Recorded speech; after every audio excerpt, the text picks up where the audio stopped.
اور مسجد قبلتین کو مسجد قبلتین اس لیے کہا جاتا ہے، اس کی وجہ یہ ہے کہ اس میں صحابہ نے ایک ہی نماز دونوں قبلوں کی طرف رخ کر کے پڑھی ہے، ایک ہی نماز۔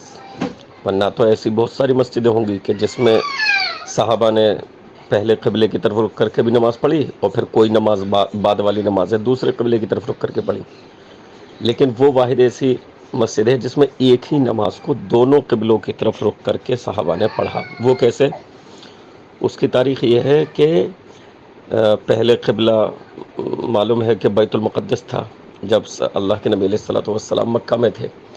جب مدینہ ہجرت فرمائی آپ علیہ الصلوۃ والسلام نے، آپ کی آرزو یہ تھی کہ مسلمانوں کا قبلہ بیت اللہ ہو جائے، کعبہ شریف۔ تو 17 مہینے تک بیت المقدس کی طرف رخ کر کے نماز پڑھی ہے۔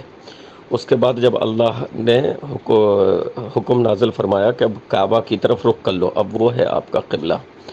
تو اللہ کے نبی علیہ الصلوۃ والسلام نے کعبے کی طرف رخ کر کے نماز پڑھائی۔ ٹھیک ہے،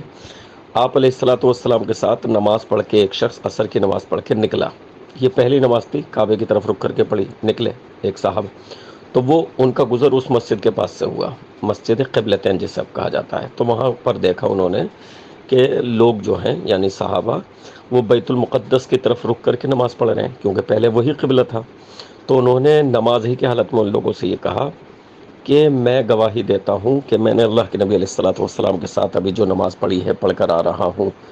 وہ کعبے کی طرف رخ کر کے، یعنی انہوں نے خوشخبری دی تحویل قبلہ کی کہ قبلہ اب کعبہ بن گیا ہے۔ صحابہ کو پہلے سے تو معلوم ہی تھا کہ اللہ کے رسول کی آرزو ہے، تو انہوں نے خوشخبری دی کہ گویا کہ اب اللہ کی طرف سے یہ حکم پاس ہو گیا ہے اور یہ آرڈر دے دیا گیا ہے کہ اب بیت اللہ کی طرف رخ کر کے پڑھیں، کعبے کی طرف، اور میں ابھی آ رہا ہوں اللہ کے رسول کی مجلس سے اور میں نے کعبے کی طرف رخ کر کے نماز پڑھی ہے۔ تو اس وقت صحابہ بیت المقدس کی طرف رخ کر کے جو نماز پڑھ رہے تھے، وہ نماز ہی کی حالت میں کعبے کی طرف پھر گئے، اسی نماز کی حالت میں، یعنی انہوں نے انتظار بھی نہیں کیا کہ پہلے سلام پھیر لیں، نماز پوری ہو جائے، پھر اس کے بعد جو ہے اگلی نمازیں ہم ادھر کو رک کر کے پڑھ لیں گے، نہیں، بلکہ نماز ہی کی حالت میں وہ ادھر کو ہو گئے۔ تو گویا ایک ہی ان کی باقی نماز جو ہوئی وہ کعبے کی طرف رک کر کے ہوئی، تو ایک ہی نماز بیت المقدس کی طرف بھی انہوں نے رخ کیا، آدھی نماز ان کی ایسی پڑھی گئی، اور پھر باقی نماز اس طرف کو منہ کر کے، تو ایک ہی نماز دونوں قبلوں کی طرف انہوں نے پڑھی، تو اس مسجد کا نام پڑ گیا مسجد قبلتین، یہ مدینہ منورہ میں ہے۔